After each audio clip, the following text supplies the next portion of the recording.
সুপ্রিয় মৎস্যচাষী উদ্যোক্তা আসসালামু আলাইকুম। দেশ ও দেশের বাইরে থেকে যে যেখানে বসেই আজকে আমার এই নতুন চাষের ভালো মানের 28 দিন হরমোন ট্রিটমেন্ট করা হাইব্রিড মনোসেক্স তেলাপিয়া মাছের ভিডিও দেখতেছেন। তো আপনাদেরকে অসংখ্য ধন্যবাদ।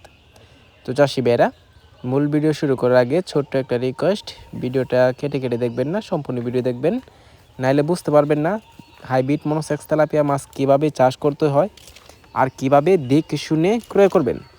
তো চাষি ভাইরা, অনেকে হাইব্রিড মনোসেক্স তেলাপিয়া নিয়ে প্রতারিত হচ্ছি, দেশি তেলাপিয়া নিয়ে প্রতারিত হচ্ছি। তো অবশ্য আপনারা আপনারা বিরত থাকবেন। দেখেন, এই মাছগুলো হচ্ছে হাঁপাতে রাখা 28 দিন হরমোন ট্রিটমেন্ট করা যে হাইব্রিড মনোসেক্স তেলাপিয়া মাছগুলা, এই মাছগুলা দেখেন বেশ কম নেই, এক ক্যাটাগরি মাছ রয়েছে। তো এটাই হচ্ছে হাইব্রিড মনোসেক্স তেলাপিয়া মাছের বোনা, যে কারণে এক মিলে খাবার পড়ছে, যে কারণে এক সাইজে রয়েছে। অনেকে দেখবেন 12 জাতের মাছ থাকে, যে কারণে এটা আপনারা ধরতে পারবেন এটাই হবে দেশি তেলাপিয়া। তো চাষি ভাইরা, আপনারা যদি এই মাছগুলো নিতে চান তো অবশ্যই আমাদের থেকে নিতে পারবেন।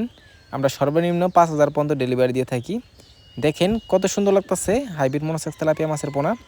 অনেকে চিন্তা করেন এই মাছগুলো কীভাবে পাঠাই। আমরা অক্সিজেন সাপোর্টে সারা বাংলাদেশে হোম ডেলিভারি করে থাকি। দেখেন, এই মাছগুলো যদি আপনারা চাষ করতে চান, অবশ্য অনেকেই পুকুর প্রস্তুতি করতে চান, এই মাছের জন্য কোনো পুকুর প্রস্তুতি লাগবে না। আপনারা যদি মাছ চাষ করেন, পুকুর প্রস্তুতি করার উদ্দেশ্য নেন, তাইলে আপনারা রেনু চাষ করতে হবে। যদি রেনু চাষ করেন তাইলে পুকুর প্রস্তুতি লাগবে। এই মাছের জন্য বা অন্য মাছের জন্য এই সাইজের কোনো পুকুর প্রস্তুতি করতে হবে না। আর অনেকে চিন্তা করেন যে এই মাছগুলো কি নার্সিং করতে হবে কিনা। এটা নার্সিং করতে হবে না, সরাসরি পুকুর দিয়ে দিতে পারবেন।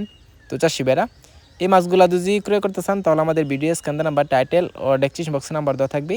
নাম্বার সংগ্রহ করে আমাদের থেকে 2026 সালে সকল প্রকারের মাছের পোনায় নিতে পারবেন। তো চাষি ভাইরা, আমার চ্যানেলে নতুন থাকলে অবশ্যই নতুন ভিডিওতে চ্যানেলটা সাবস্ক্রাইব দিবেন পরবর্তী ভিডিও দেখার জন্য। আর যারা দিয়ে আছেন ওদেরকে অসংখ্য ধন্যবাদ। সবাই ভালো থাকবেন, সুস্থ থাকবেন, খুদা হাফেজ।